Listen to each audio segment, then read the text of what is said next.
Hello friends, welcome to Praharsha foods. Plate చూస్తేనే నోరు ఊరిపోతుంది కదా. ఎందుకు అనంటే వేడి వేడి అన్నంలో పచ్చడి వేసుకొని దానిలో కొంచెం నెయ్యి వేసుకొని ఇలా చిప్స్ సైడ్కి పెట్టుకొని ముద్ద కలుపుకొని తింటే ఆ టేస్ట్కి ఇంకా వేరే ఎంత కాస్ట్లీ ఫుడ్ కూడా సరిపోవు. సో మనం ఈరోజు అలాంటి ఒక టేస్టీ రెసిపీని చూద్దాం. ముందుగా నేను ఈ విధంగా ఒక 5 ఎండుమిరపకాయలని కొన్ని పచ్చిమిరపకాయలని తీసుకొని ఫ్రై చేసుకున్నాను.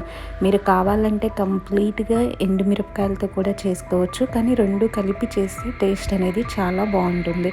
అవి ఫ్రై అయిన తర్వాత నేను ఈ విధంగా తీసి పెట్టుకున్నటువంటి బీరకాయ తొక్కు పొట్టు ఉంటుంది కదండి. బీరకాయను కర్రీ చేసిన తర్వాత పైన పొట్టు ఏదైతే ఉందో దాన్ని ఈ విధంగా కట్ చేసుకొని చక్కగా కడిగి ఈ విధంగా ఫ్రై చేసుకోవాలి. దానిలో ఒక 2 టమాటాలని కొంచెం కొత్తిమీర పసుపు వేసి మగ్గనివ్వాలి.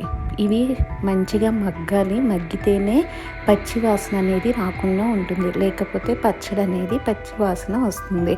మన ఛానల్లో ఆల్రెడీ ఓన్లీ పచ్చిమిరపకాయలతో చేసినటువంటి రోటి పచ్చడి రెసిపీ ఉంది. మీరు కావాలంటే అది కూడా ఒకసారి చూడండి.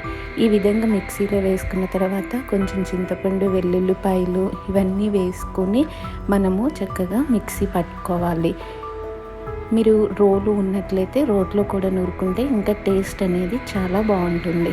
ఈ విధంగా పట్టినటువంటి పచ్చడిని మనము తాలింపు వేసేసుకోవడమే.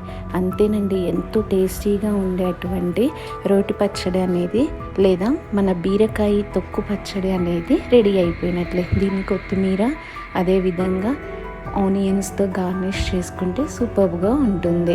Thank you friends, thank you for watching our